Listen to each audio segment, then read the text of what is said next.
Je pensais jamais parler du film d'aujourd'hui sur la chaîne parce qu'ici, avant tout, on parle de films de science-fiction, puis notre film, clairement, c'est un film d'horreur. Mais en le regardant, je me suis dit que non, en fait, là, c'était clairement un film de science-fiction, puis que le fait que ça me paraisse être autre chose que ça soulevait en vérité des questions, j'oserais dire, existentielles, fondamentales. Ce film-là, c'est Legend of Hell House. C'est une sorte de classique du début des années 70. Ben c'est ça, aujourd'hui, je vais vous présenter les grandes lignes, là, pourquoi c'est bon, etc. Puis aussi, en réflexion, le film, en vérité, dévoile, si on suit la réflexion, à quel point les fondements de notre civilisation, basés sur la science et la raison, ben ces fondations-là sont rien moins que solides, là. Notre raison est entièrement irrationnel. Puis parce que la réflexion serait très très longue, parce que j'avance quelque chose d'assez gros, ben je l'ai divisé en trois, honnêtement. Donc aujourd'hui, je fais juste la première partie, autrement j'en aurais pour des heures. Mais la première partie, c'est le fun parce qu'on va surtout comparer les films de science-fiction avec d'autres films de genre, donc ça devrait être assez amusant, je l'espère. Avant tout, ben qu'est-ce que c'est notre film Legend of Hell House? Ben, c'est un film anglo-américain de 1973. C'est une histoire de fantôme. C'est réalisé par John Hough. C'est un gars qui a fait des films de genre, entre autres pour la Disney. Le Watcher of the Woods, qui est super bon, c'est lui.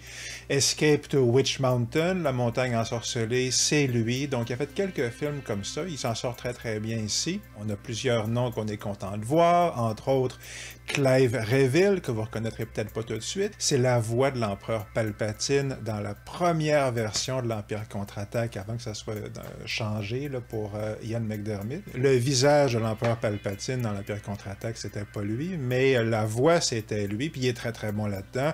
On a aussi Roddy McDowall, aussi connu sous le nom de il y a Roddy McDowall dans le film.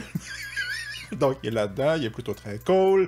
Il y a un caméo de Michael Gough qui faisait Alfred dans les films de Batman, qui joue dans Conga, puis un paquet de films comme ça. Donc voilà. Puis, dernière chose avant de mentionner le synopsis. C'est un scénario de Richard Mathewson, basé d'après son roman, et Richard Mathewson, c'est tout le temps bon, c'est le cas ici. Qu'est-ce que ça raconte? On est en Angleterre, au début des années 70, et on a un vieux monsieur très riche, mais très mal en point. Il veut savoir si il va survivre à sa propre mort. Il veut savoir si quelque chose survit. Okay. Il a très peur, en vérité. Pour être 100% certain si quelque chose survit à la mort, il engage un physicien qui va être en charge d'une équipe de médiums, etc. Mais avant tout, c'est une expérience scientifique sur une semaine. Et l'expérience, c'est qu'ils vont aller dans la maison la plus hantée en Angleterre, certainement, possiblement au monde. C'est le fameux Hell House. Il y avait une équipe qui était déjà allée 15 ou 20 ans plus tôt, puis tout le monde est mort ou est viré fou. Il y a un seul survivant qui en est sorti indemne, et il fait partie de l'expédition, c'est Roddy McDowall qui le joue. Donc l'idée, c'est que toute cette belle équipe va aller dans le manoir hanté, et ils ont 7 jours pour prouver l'existence ou l'inexistence des fantômes. Eh bien, ça prend pas de temps pour qu'ils se rendent compte que tout indique qu'ils existent et qu'ils sont très en colère et très méchants. Ça s'enligne pas pour... ça s'enligne pas pour qu'ils survivent les 7 jours. Donc, est-ce qu'ils vont réussir à prouver l'existence ou l'inexistence des fantômes, ou est-ce qu'eux-mêmes vont aller rejoindre les rangs de ces spectres redoutables et rejoindre donc la légende de Hell House? Donc, ça, c'est votre histoire. C'est très cool. Pourquoi c'est bon, comme toujours? Ben, 3 raisons. Premièrement, c'est un excellent film fantastique, / d'horreur des années 70, du début des années 70. Il y a une saveur particulière qu'on trouve dans des trucs comme Silent Running, ou les Scorsese commencent plus ou moins à ce moment-là, même Godzilla vs. The Smog Monster. Il y a une sorte de saveur où est-ce qu'on est en train de sortir des années 60, puis le genre de carcan culturel qui existait dans les années 50 puis au début des années 60 a complètement été dissous par la libération sexuelle, les Beatles, les psychédéliques, puis on rentre dans les années 70, puis on est en quelque sorte dans une sorte d'ère nouvelle de libération des mœurs, mais c'est pas encore codifié, solidifié, puis ça n'a pas encore été réintégré dans la culture dominante. Un phénomène qu'on va voir entre autres dans Invasion of the Body Snatchers. C'est un peu ça que ça décrit à mon avis. Comment ça se manifeste là-dedans? Ben, c'est juste un film qui est super, super cool. Les images sont super cool. C'est rempli de plongées puis de contre-plongées hyper prononcées. Ce que les Anglais appellent des Dutch angles, là, où quand la caméra est croche. Donc, le décor est super cool. Il y a du brouillard tout le long, etc., etc. Donc, visuellement, c'est hyper, hyper atmosphérique. Puis, une caractéristique du film d'horreur, du film en général, mais certainement du film d'horreur fantastique du début des années 70, c'est que le côté explicitement sexuel est beaucoup plus prononcé. Puis entre horreur et sexualité, il y a toujours un lien assez proche en vérité. Ça a tendance à toujours être là, puis c'est super intéressant. On va dire psychologiquement, mais ça serait un peu un sujet pour un autre jour. Ce qui est certain, c'est qu'on a ça ici. Apparemment, dans le roman, c'était encore plus le cas. Il y a du sadomaso, etc. Mais le scénario fait explicitement référence aux activités maléfiques qui ont chargé la maison d'énergie psychique, puis c'est une longue liste, puis ça inclut les orgies, la nécrophilie, la bestialité, là c'est explicitement nommé. Fait que heureusement, on n'en voit pas dans le film de ça, mais il y a des cas de possession qu'on voit dans le film, puis il y a un des personnages qui est possédé à un moment donné, puis qui devient... c'est une fille, elle devient extrêmement libidineuse, là. Donc c'est ça. Puis la manière dont ça s'est traité, c'est vraiment très cool, en fait. Ça marche très bien. Puis aussi, dernière chose que je dis sur cet aspect-là, je suis pas particulièrement toujours un gros fan de ça, mais ça a le type de violence de film d'horreur du début des années 70. Ça contribue au ton. Ben, tout ça marche finalement. Donc, première raison, c'est ça. Deuxième raison, pourquoi c'est bon, c'est le côté science-fiction inattendu, puis qui nous fait vraiment dire, là, attends, c'est ça, je considère que c'est pas de la science-fiction parce que c'est des fantômes, mais clairement, c'en est. OK? Donc, notre physicien, à la base, qui est joué par Clive Reville, lui, non seulement il est hyper sceptique, mais il nous dit au début du film, quand il parle au millionnaire, que ça fait des années qu'il enquête sur les maisons hantées, et il a toujours prouvé que ces maisons-là étaient pas hantées, en vérité. Il n'a jamais rencontré de vrais fantômes. Ça fait que c'est un spécialiste de la question, puis qui a prouvé, scientifiquement, que les fantômes n'existaient pas. Puis ici, ce qu'il va constater, c'est qu'ils existent, mais il le constate de manière scientifique.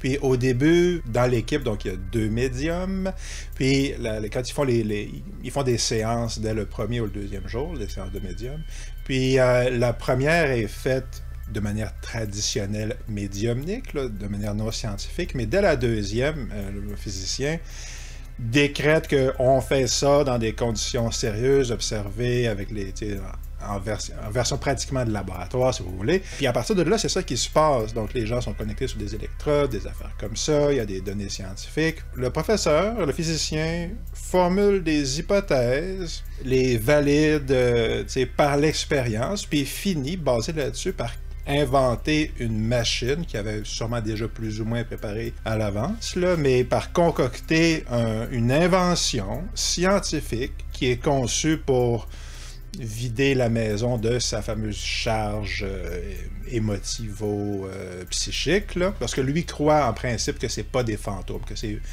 purement une sorte de charge émotive qui s'est accumulée dans les murs à cause des atrocités. Là. Donc, puis sa machine est conçue pour capter, pour absorber cette énergie-là. C'est un peu comme de la sauge. Si vous faites brûler de la sauge, là, c'est ça que ça fait. Mais lui, apparemment, il n'était pas au courant pour la sauge blanche, là.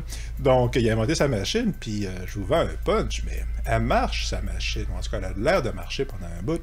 Fait que tout ça, cet aspect-là, et en tout cas, en ce qui me concerne, était plus ou moins inattendu, puis j'ai trouvé ça plutôt très réussi. Je mentionne au passage que quand on regarde le film, il était à peu près certain que Dan Aykroyd, quand il a écrit Ghostbusters, là, c'est là qu'il a pris ça. Parce qu'il y a vraiment plusieurs détails, là, la maison chargée, comment la maison est chargée, l'ectoplasme qu'on voit, on en voit dans le film, dans Legend of Hell House, même le côté scientifique, là. Je le savais pas en regardant le film, mais je suis pas mal certain qu'une des grosses influences sur Ghostbusters, juste la prémisse de Ghostbusters, en vérité, c'est Legend of Hell House, puis c'est intéressant de comparer les deux. Puis, dernière raison pour laquelle c'est bon, ce film-là, ben, j'ai mentionné Richard Mathewson. Comme tous les films signés Richard Mathewson, c'est hyper intelligent, hyper atmosphérique, puis les personnages sont profonds et observés avec finesse et génie, essentiellement. Ben, génie, le terme est un petit peu fort, mais tous les films de Richard Mathewson ou ses bouquins... Alors, Richard Mathewson, I Am Legend, le roman, si vous il y a plusieurs adaptations au cinéma qui sont honnêtement, à mon goût, à moi, plutôt ordinaires. Mais le roman, si vous l'avez lu, c'est profondément génial. Ça, c'est vraiment excellent, le roman. Puis, mais c'est ça, Mathewson il a écrit ça, mais il a écrit Incredible Shrinking Man, qui est hyper bon. Il a écrit de nombreux Twilight Zone des années 60. Certains des meilleurs épisodes de Twilight Zone, c'est lui qui les a écrits. Il a aussi écrit Duel de Spielberg, qui est un film beaucoup plus profond qu'il n'en a l'air, si on prend le temps de regarder qu'est-ce qui se passe dans Duel. C'est le portrait d'un homme émasculé, essentiellement, puis comment lui gère ça. Grosso modo, Duel, c'est ça. Mathewson a le don de peindre des personnages qui sont vraiment habités de conflits intérieurs puis d'émotions véritables qu'on reconnaît, qui sont très vraies, puis de les mettre dans des situations un peu fantastiques ou carrément fantastiques, puis d'utiliser cette situation-là pour faire ressortir le drame intérieur réel que nous, on reconnaît, OK? Puis qu'on partage jusqu'à un certain point, sous une forme ou une autre, mais utiliser la métaphore fantastique comme une manière de faire ressortir la profondeur du personnage, puis de... Voilà, c'est des études de personnages, avant d'être des études d'effets spéciaux, trucs comme ça.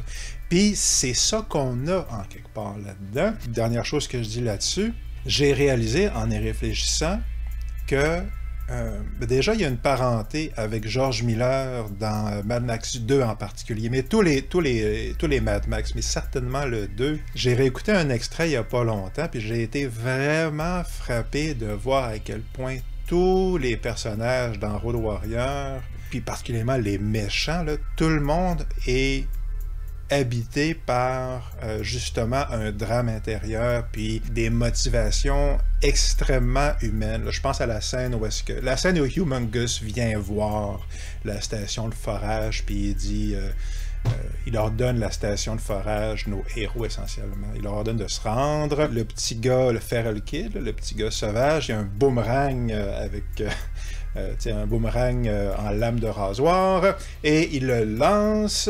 Un des faire-valoir, le porte-parole de Humongous, mais qui est un personnage un peu grotesque et ridicule, lève la main pour l'attraper, puis il se fait trancher les doigts. Ben, si vous regardez cette séquence-là, qui dure 4 minutes, là, okay, il y a plus de profondeur, puis de pathos, puis de tragique dans tous les personnages, ok, que dans la plupart des films toutes catégories confondues que vous allez voir dans votre vie. C'est vraiment une classe de maître. Juste cette séquence-là, puis tout le film est comme ça. Puis ce que j'ai constaté en y réfléchissant, c'est que je crois que George Miller est génial, puis je crois que ça se manifeste entre autres de cette manière-là. Puis ce qu'il a, puis ce que Richard Mathewson a, c'est de l'empathie pour ces personnages. C'est un lieu commun de dire que le secret de la réussite d'un film de genre horreur ou science-fiction, c'est qu'on croit au personnage. Ce que je constate, c'est que quand on veut concevoir un bon personnage, ce n'est pas un exercice intellectuel, c'est un exercice émotif, c'est un exercice d'empathie. Puis quand on a ça dans Alien aussi, quand on a ça, le film marche. Ça fait que la version courte, c'est ça. Donc, Richard Mathewson, scénario hyper brillant, prémisse super intéressante, personnage profond pour lequel lui a beaucoup d'empathie. Pour cette raison-là, nous, on en a. Et la situation fantastique est utilisée comme une exploration de la psyché de ces personnages-là et donc de nous-mêmes. C'est très, très cool. Ça marche. Quelques petits trucs qui sont moins réussis peut-être, là, mais c'est des détails. Okay? Dans l'ensemble, le film marche très, très bien. Ça vaut largement le détour. C'est très, très cool. En réflexion, ce que je vais faire aujourd'hui, c'est la première de 3 parties. Je ne sais pas la deuxième et la troisième, je n'ai pas encore décidé. Il faut que je choisisse le film qui va être approprié pour que j'en parle. Mais essentiellement, c'est la première de 3 parties sur une démonstration de pourquoi ce qu'on appelle la raison dans notre culture est entièrement irrationnel. Okay? On a une culture qui croit qu'elle est basée sur la raison, et ce n'est pas vrai. C'est une vue de l'esprit. C'est un délire collectif. Plus je regarde les films de science-fiction en étant attentif, si on veut, aux phénomènes culturels, puis aux expressions de la psyché, peu importe, plus j'ai étudié les films de science-fiction avec plaisir, mais avec attention aussi au niveau du contenu, là, plus j'en viens à cette conclusion-là, okay? Parce que la science-fiction est basée sur la science, et donc elle est basée sur... C'est une expression culturelle de comment on pense à la science, comment on est en relation avec l'idée de la science. C'est ce qu'on va faire aujourd'hui. On va comparer différents films. Les films de science-fiction, les films qui sont à mi-science-fiction, mi-pas science-fiction, ceux qui sont difficiles à catégoriser, puis ceux qui sont carrément pas de la science-fiction. Voilà. Passons à travers cette liste-là, puis comme on va le constater, les parois entre l'un et l'autre sont plus que poreuses. Alors, science-fiction. OK.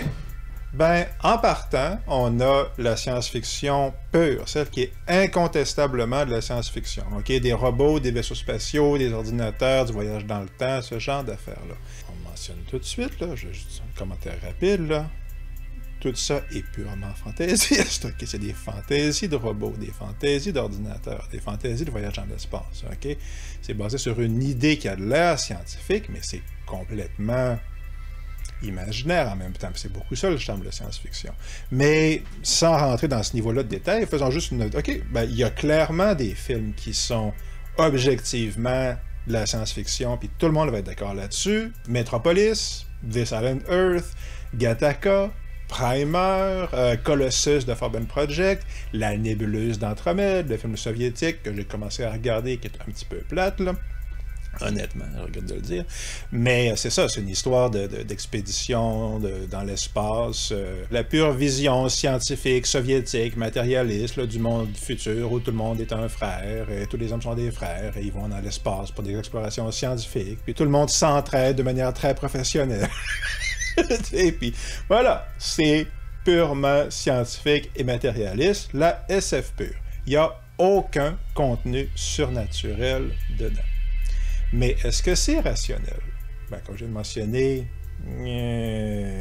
oui puis non, la question se pose. N'y répondons pas pour l'instant. Gardons simplement la question derrière de notre tête. Deuxième catégorie de science-fiction, c'est la science-fiction un peu fantaisiste. La guerre des étoiles. La guerre des étoiles, c'est une histoire de samouraïs dans l'espace, western dans l'espace, puis de magiciens dans l'espace. Il y a aussi des films comme Dead Zone, okay, de Cronenberg. Puis là, on commence à rentrer plus dans le vif du sujet. Dead Zone ou Scanners de Cronenberg. Fait que c'est des films de pouvoir psychique.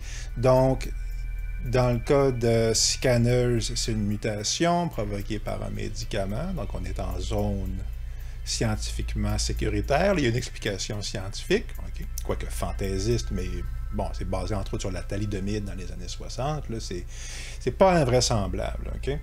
Mais dans Dead Zone, c'est purement un accident. Là. Le gars rase de mourir, Christopher Walken, je pense qu'il tombe dans le coma, puis quand il se réveille, il y a des pouvoirs psychiques. Là. Quand il touche à quelqu'un, il peut plus ou moins prévoir l'avenir, etc. Ces films-là sont considérés comme de la science-fiction. Qu'est-ce qui fait que le pouvoir psychique ou le pouvoir mystique est compatible avec l'idée d'un univers scientifique, rationnel, basé sur l'observation du monde naturel, qui est les prémices de la science essentiellement.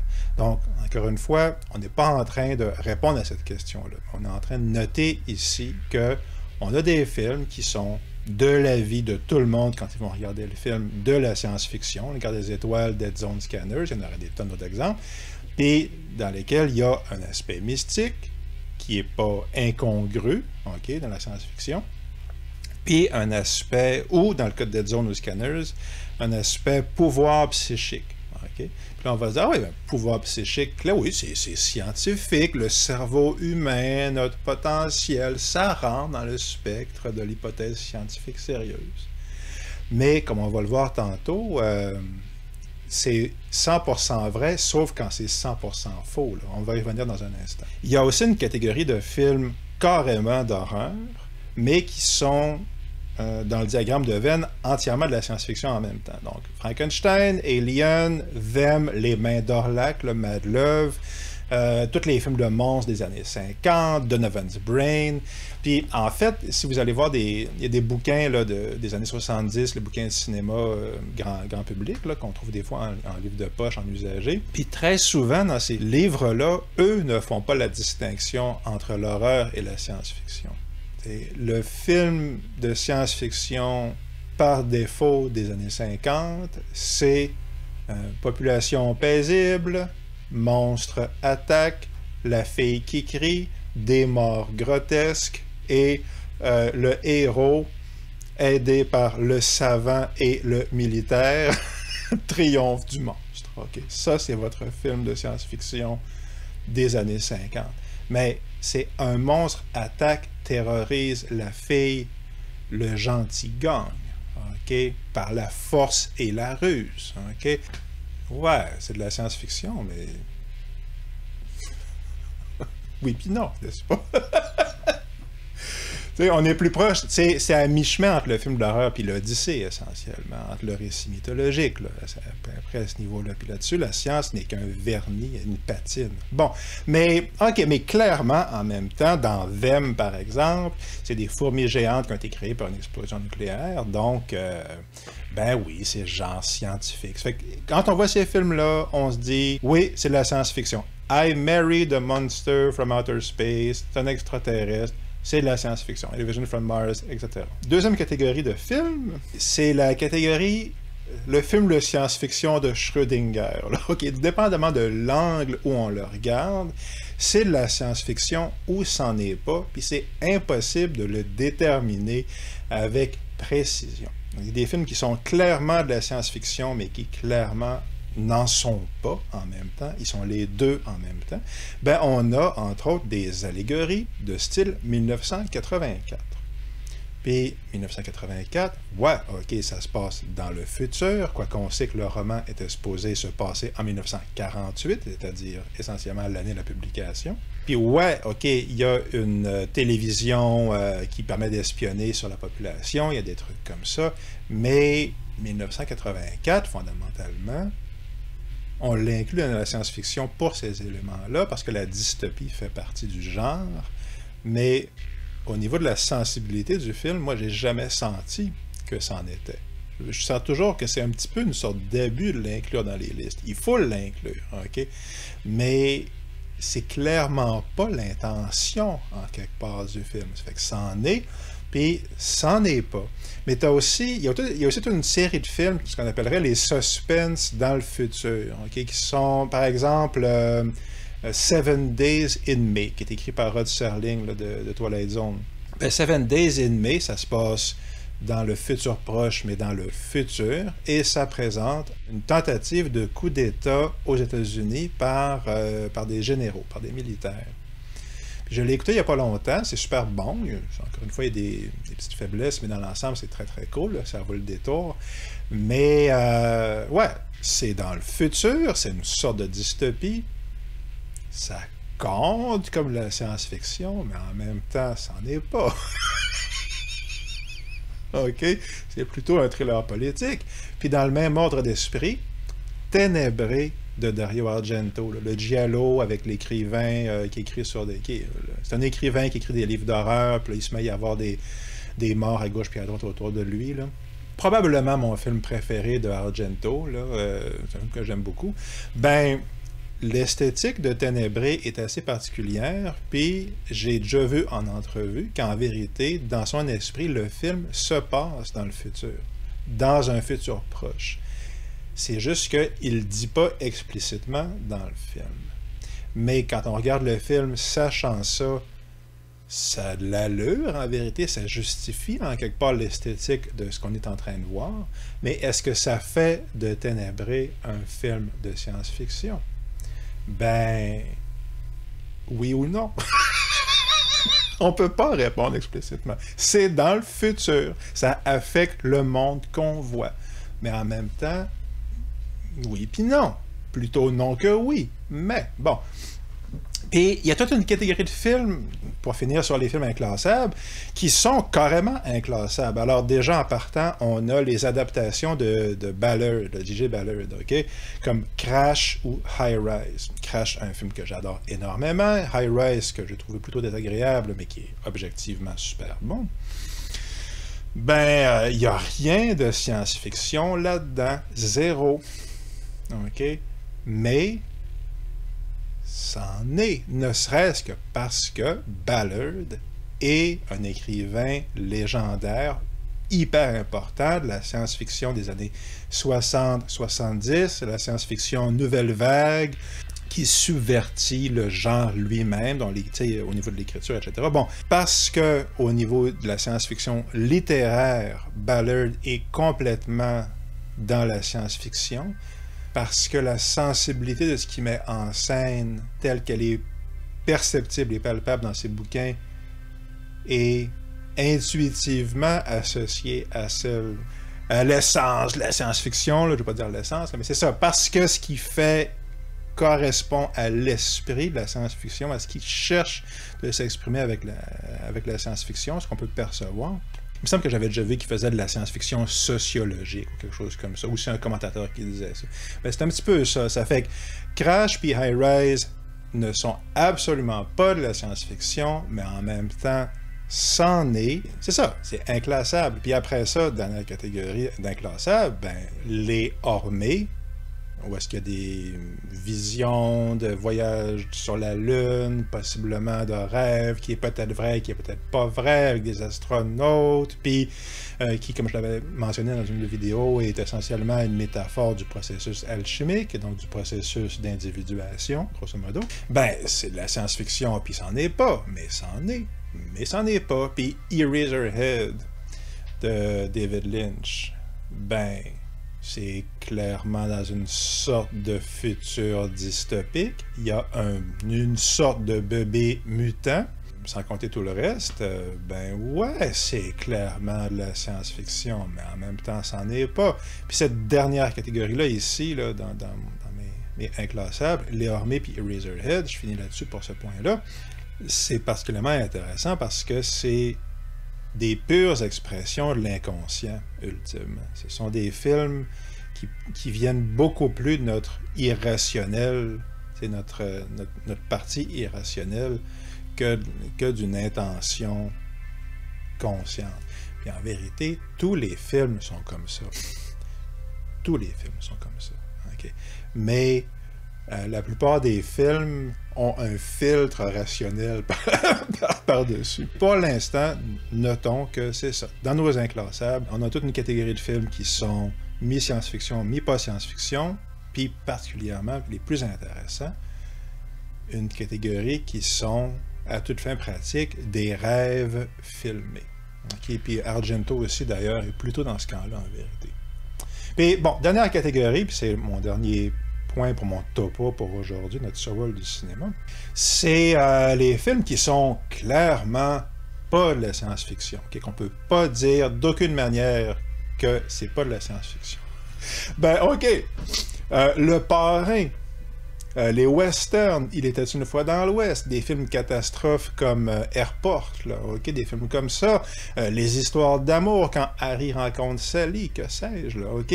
Tous ces films-là, personne de sain d'esprit va dire que c'est de la science-fiction. J'ai mon fameux site où est-ce que je répertorie tous les films de science-fiction. Si je me mets à mettre Le Parrain, puis Il était une fois dans l'Ouest, OK? Ça ne marchera pas, là. Les gens ne seront pas contents, OK? Puis il y aurait raison, OK?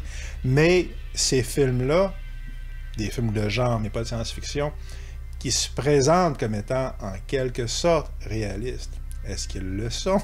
Okay. Est-ce que Le Parrain est vraiment une représentation de comment ça se passe dans les milieux criminels?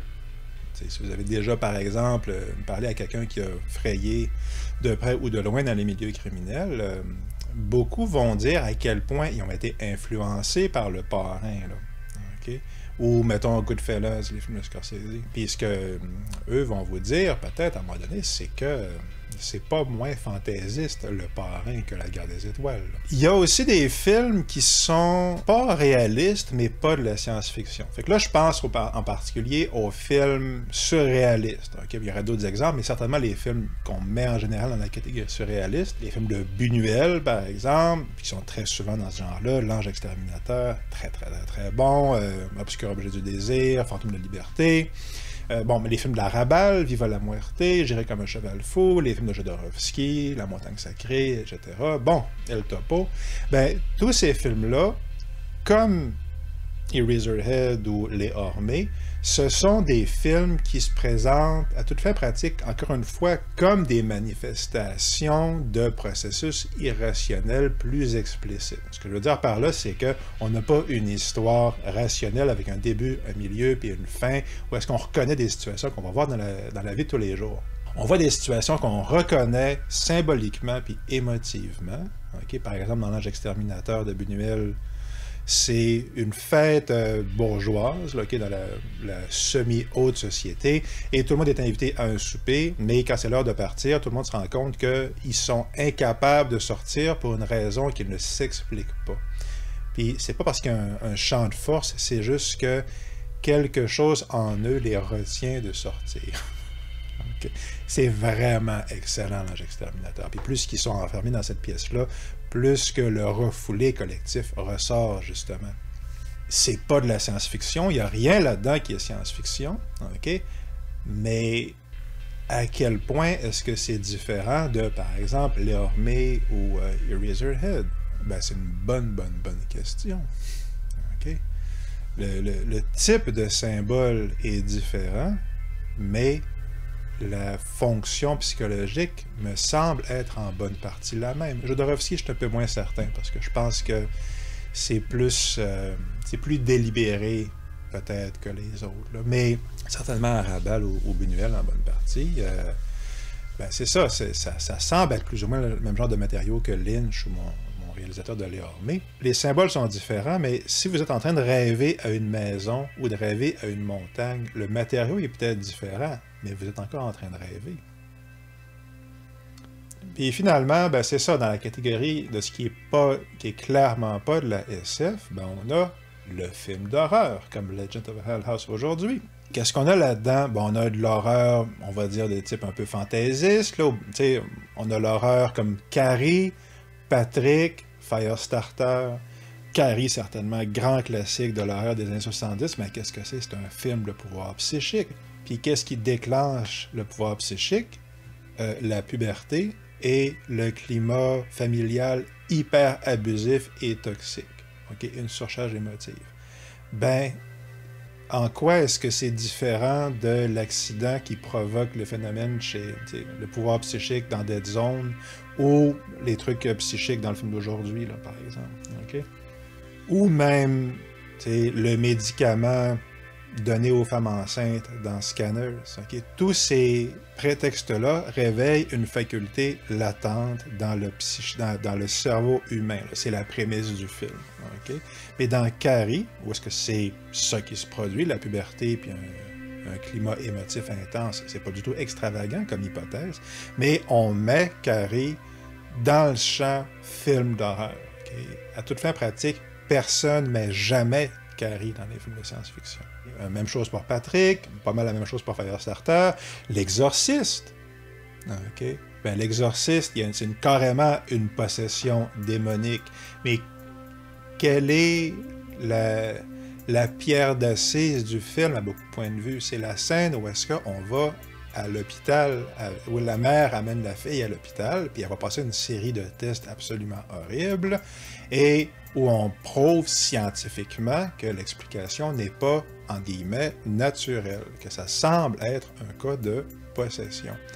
Okay? Mais est-ce qu'on n'est pas en train de démontrer scientifiquement, dans l'exorciste, par l'expérience scientifique, que la cause n'est pas, en guillemets, naturelle? Okay? Mais à ce moment-là, la question devient, OK, bon, ben, pourquoi est-ce qu'il y en a un qui est considéré comme naturel, puis l'autre qui est considéré comme surnaturel? Puis ça sera dans ma deuxième partie, dans une autre vidéo, là, quand on reviendra sur cette question-là. Ça, c'est une des questions qu'on a besoin d'aborder dans notre interrogation, à savoir si la science est rationnelle ou si elle ne l'est pas. Ça, c'est une des pistes importantes. Mais bon, pour finir, finalement, dans ma liste de films aujourd'hui, pour les films d'horreur, les adaptations de Lovecraft, clairement, c'est des films d'horreur, OK? Mais en même temps, puis j'en ai déjà parlé dans ma vidéo sur Dunwich Horror, ben déjà, il y a des films comme dans From Beyond, c'est un truc, OK, on découvre des monstres dans une autre dimension, mais on les découvre par des moyens scientifiques. Color Out of Space, entre autres la version de Richard Stanley, qui est possiblement le film le plus horrifiant que j'ai vu de ma vie. C'est pas loin de traumatisant, ce film-là, mais c'est purement un phénomène naturel qui crée les horreurs. Okay? C'est une force qui vient de l'espace, mais c'est un phénomène naturel. Et pourtant, ouais, c'est de la science-fiction, mais avant tout, c'est complètement un film d'horreur. Okay? Puis dans Dunwich Horror, ben, c'est un film d'horreur, mais comme j'avais mentionné, le point de vue un peu du film là-dedans, puis de Lovecraft, c'est la magie et de la science, en fait. C'est juste que le discours de cette science-là, la patine, justement, au-dessus de ce discours-là, apparaît comme irrationnel et fantaisiste. Mais la prémisse qu'on devine dans les écrits de Lovecraft, en vérité, qui est un univers matérialiste en général, ben c'est ça, c'est que cette magie-là est en fait un moyen scientifique, okay, mais qui nous apparaît comme complètement farfelu, mais en vérité qui est plutôt scientifique, pour contacter des forces qui nous apparaissent comme étant surnaturelles, mais qui en vérité sont complètement naturelles. Donc ça, c'est le point de vue de Lovecraft. On a quelque chose de comparable dans The Serpent and the Rainbow. Okay? Les films de vaudou, en général, s'il y a une chose qui n'est pas de la science-fiction, c'est des films de vaudou, White Zombie, etc. I Walk with a Zombie, il y en a des tonnes. Mais un des sous-thèmes du film de vaudou qu'on rencontre de temps en temps, puis en particulier dans The Serpent and the Rainbow, c'est que les zombies qu'on voit, souvent c'est des zombies, ben, ils sont créés par un mélange de plantes, puis de phénomènes hypnotiques ou de trucs comme ça, mais fondamentalement, ils sont créés par des moyens accessibles à la science. Ça se présente comme de l'horreur et du surnaturel, mais ça n'en est pas du tout. Okay. Puis, je finis avec Vendredi 13.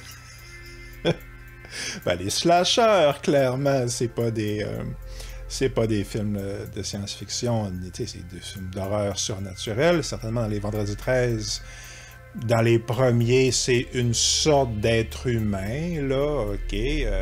On peut dire que Jason a survécu, là. Bon, mais rendu au 6, c'est carrément un zombie, là. Jason, c'est un mort-vivant à partir du 6e. Or, qu'est-ce qui réveille Jason? Ben, dans le 6e, c'est que la foudre le frappe. Okay? Il est foudroyé. Ben, qu'est-ce qui réveille le monstre de Frankenstein? Dans les films, en tout cas, ben, c'est ça. Okay? La puissance électrique. Okay? Puis ouais, c'est canalisé. Dans les films, c'est canalisé par les machines du Dr. Frankenstein, mais fondamentalement, c'est un éclair qui réveille le monstre de Frankenstein. À quel point est-ce que c'est si lointain que ça, si on est prêt à accepter qu'un éclair va... Bon, dans Frankenstein, l'idée, c'est que la machine a besoin de beaucoup de puissance, puis l'éclair et cette puissance-là, c'est à peu près la même chose que dans Retour vers le futur. C'est le même principe. Ouais, ça fait que clairement, Jason est un zombie réanimé de manière farfelue par un éclair. C'est un prétexte dans le film. Mais quand même... Il y a quand même un rapprochement à faire. Puis que celui-là, en particulier, soit un peu tiré par les cheveux, je l'avoue, que certains des rapprochements soient plus lointains que d'autres, on peut quand même constater un certain nombre de conclusions, là, ou d'observations en tout cas, puis ça va être la fin de cette réflexion-là pour aujourd'hui, cette première partie, là, de ce triptyque sur la science est irrationnelle. Là. Ben, qu'est-ce qu'on constate, ok? La science-fiction nous apparaît comme quelque chose de clair et qu'on peut reconnaître au premier coup d'œil. Metropolis, c'est de la science-fiction. Vendredi 13, c'en est pas. Okay. Mais aucun des attributs de la science-fiction n'est vraiment clair.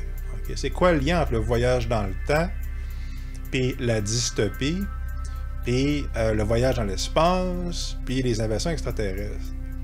C'est quoi vraiment le lien entre tous ces éléments-là, les robots? Là? Puis peu importe le critère qu'on choisit pour dire ça c'est de la science-fiction ou ça c'en est pas, peu importe la solidité apparente du critère, on va toujours trouver un exemple qui l'invalide. Crash puis High Rise, il n'y a rien là-dedans qui est de la science-fiction. Mais en même temps, en faisant ma liste des films de science-fiction, j'arrivais au stade où je me suis dit, je n'ai pas le choix de les inclure, parce que ça vient de Ballard, parce que, bon, etc. Ce qu'on constate certainement, c'est qu'une énorme partie du corpus de la science-fiction est entièrement du film d'horreur. C'est au moins autant, sinon plus, des films d'horreur que de la science-fiction. Et pourtant, ça nous est immédiatement reconnaissable comme de la science-fiction. Je donne toujours l'exemple de Alien, parce que c'est un des plus réussis de l'histoire du cinéma, mais c'est ça, tous les films des années 50, j'en ai parlé tantôt. Fait que, qu'est-ce qui fait que Dead Zone, qui est un film d'horreur, compte encore une fois comme de la science-fiction? Scanners, donc des têtes qui explosent, puis des affaires comme ça. Bon, Scanners demeure de la science-fiction. Okay? Qu'est-ce qui fait que ça, c'est compté comme de la science-fiction, mais Carrie est immédiatement reçu comme pas de la science-fiction, même si ça met la même chose en scène, ben c'est pas la nature de ce qu'on voit, ni même la nature de l'émotion qu'on ressent, mais peut-être l'intensité de l'émotion. Okay. L'horreur dans Dead Zone est moins élevée que l'horreur dans Carrie. Mais autrement, c'est un peu, c'est très proche, là. Okay? C'est des sortes de pouvoirs psychiques. Okay? Puis honnêtement, l'interprétation scientifique, l'hypothèse de qu'est-ce qui révèle les pouvoirs psychiques dans Carrie m'apparaissent beaucoup plus scientifiquement sérieux comme hypothèse que dans Dead Zone. Là. Il s'est cogné la tête, là, vraiment. Là. Le tri là, qui se fait, ici, la sélection qui se fait entre ça, c'est de la science-fiction. Mais si c'est basé, si aucun des critères objectifs qu'on met sur papier n'est solide et cohérent et ne fonctionne, puis si ce qui nous fait décider qu'un film est de la science-fiction ou en est pas, ce qui nous fait décider ça, c'est essentiellement non seulement une émotion, mais l'intensité de l'émotion, parce que la même émotion n'est pas suffisante en soi. Si le tri n'est donc pas fait pour des motifs intellectuels, mais pour des raisons émotives, c'est-à-dire irrationnelles, puis si la science-fiction est l'expression d'une culture qui considère que la science et la raison sont des valeurs suprêmes, puis donc, ce qu'on voit dans la science-fiction, c'est le discours sur la science, mais cette catégorie-là de la science dans les films est entièrement irrationnelle. Okay? Ben, qu'est-ce que ça nous dit sur comment est-ce que la culture voit la science? Sur ce que c'est réellement la science?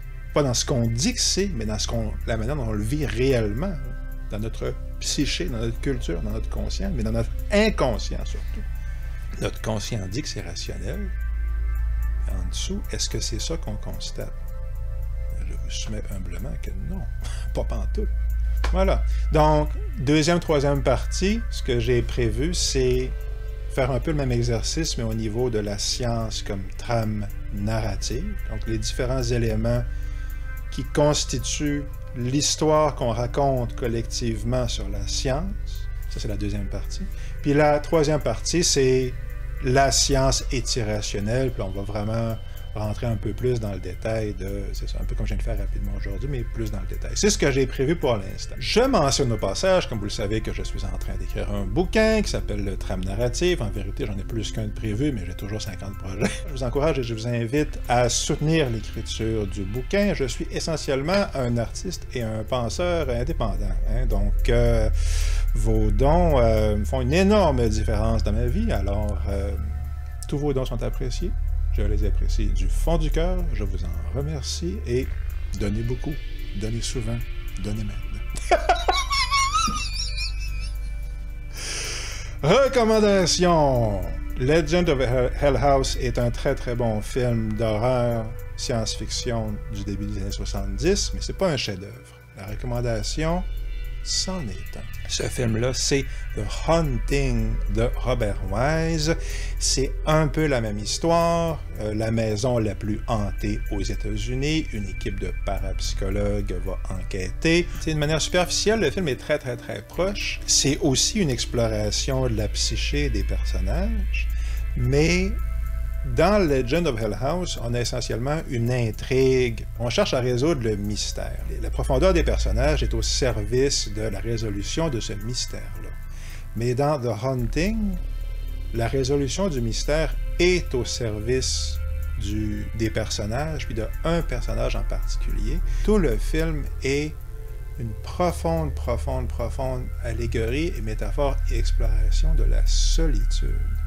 Je l'avais vu quand j'avais genre 15-20 ans, puis à l'époque, j'avais pas observé ça, j'avais pas compris ça, puis honnêtement, j'avais trouvé ça un peu plate, ok? Parce que je m'attendais à voir des fantômes puis tout ça, c'est quoi ce film-là? Mais bon, premièrement, ça demeure un film hyper atmosphérique. Robert Wise, c'est un grand réalisateur, là.